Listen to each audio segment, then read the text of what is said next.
दोस्तों, मैं आपको बता दूं कि H1B वीजा को लेकर अभी एक खबर आई है जिसने दुनिया भर के कुशल कामगारों और खासकर भारतीय कुशल कामगारों के लिए बहुत बड़ी समस्या पैदा कर दी है।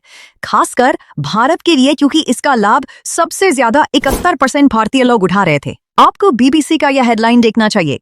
इसमें साफ साफ लिखा है, Trump adds $100,000 fee for skilled worker visa applicants. इसका क्या मतलब? अमेरिकी सरकार ने हाल ही में एक नया $100,000 वार्षिक शुल्क लागू किया है जो हर H1B वीजा धारक के लिए कंपनी को देना होगा। अब आपको लगेगा इससे क्या दिक्कत है, तो मैं आपको बता दूं, साथियों दिक्कत है। आइए देखते हैं कैसे। लेकिन इससे पहले H1B वीसा के बारे में भी समझ लीजिए। H1B वीसा एक अस्थायी वीसा श्रेणी है जो अमेरिकी कंपनीज को विशेष व्यवसायों में विदेशी स्किल्ड वर्कर को नियुक्त करने की अनुमति देती है। यह वीजा उच्च शिक्षित विदेशी श्रमिकों को अमेरिका में अस्थायी रूप से काम करने का अधिकार देता है, जैसे कि इंजीनियरिंग, विज्ञान, चिकित्सा जैसे क्षेत्रों में। बढ़ोतरी से पहले H1B वीजा के लिए पंजीकरण शुल्क 285, फॉर्म I-29 फाइलिंग शुल्क ये करोड़ 60 या 760 जो कंपनी के आकार पर निर्भर करता था। धोखाधड़ी रोकथाम शुल्क कुछ मामलों में 500 अतिरिक्त शुल्क भी लगता था। पहले कुल लागत लगभग $1500 हुआ करती थी, लेकिन अब पंजीकरण शुल्क जो पहले $250 हुआ करता था, नए आवेदनों के लिए बढ़ाकर $100 कर दिया गया है। तो अब अपनी मूल प्रश्न पर आते हैं कि ये एक दिक्कत कैसी है। रिसर्च से पता चलता है कि $100,000 प्रति वर्ष का H1B शुल्क बड़े तकनीकी दिग्गजों के लिए प्रबंधनीय हो सकता है, लेकिन छोटी और मध्यम कंपनियों के लिए ये व्यावहारिक रूप से असंभव साबित हो सकता है। एक कर्मचारी के लिए 3 से 6 वर्ष तक के कार्यकाल में कंपनी को चारों साल में कुल $400,000 से $600,000 अतिरिक्त खर्च करना होगा।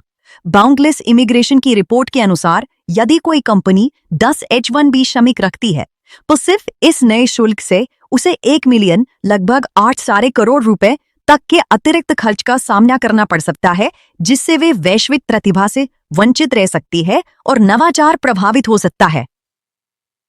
हालांकि कुछ विशेषज्ञों का मानना है कि यह नीति अमेरिकी श्रमिकों को प्राथमिकता देने में मदद करेगी, लेकिन यह ऑफशोरिंग को बढ़ावा देती है। बाउंडलेस की रिपोर्ट में भी कहा गया है कि यह शुल्क H1B को एक लग्जरी वर्क परमिट बना देगा, जिससे बड़े कॉर्पोरेट्स ही इसका फायदा उठा सकेंगे और स्टार्टअप्स, छोटी कंपनियों को सबसे ज्यादा नुकसान होगा।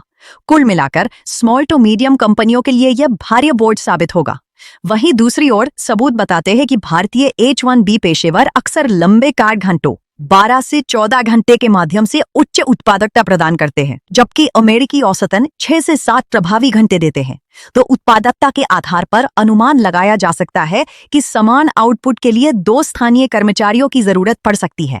अमेरिका के प्रमुख टेक्नोलॉजी हब्स में औसत salary Dice 2025 tech salary report के अनुसार सिलिकॉन वैली में लगभग $1,330, लॉस एंजलिस में $1,240, बल्टीमोर में $1,223, NYC में $1,972, शिकागो में $1,1213, डैलस में $1,108।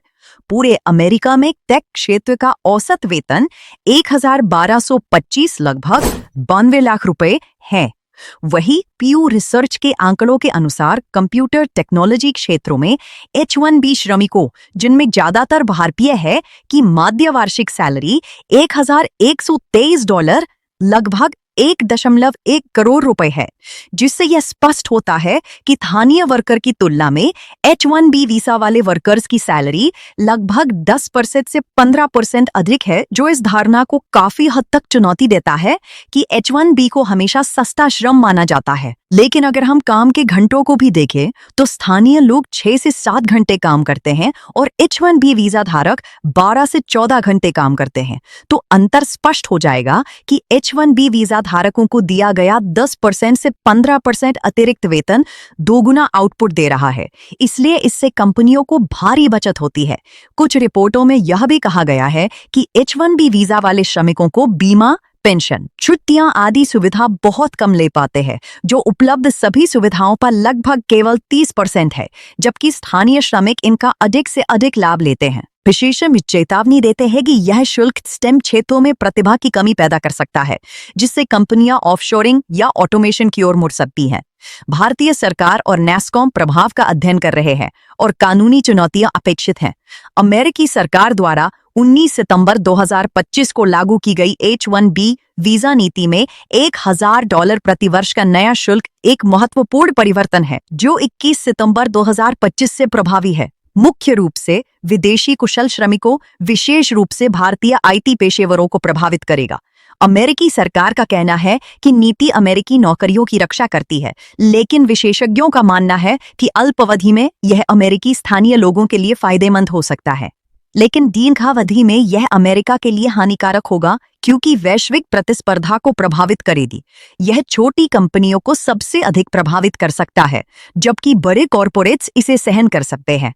बाकी आप इसके बारे में क्या सोचते हैं? अपनी राय कमेंट सेक्शन में जरूर बताएं। हमारे चैनल को सब्सक्राइब करें।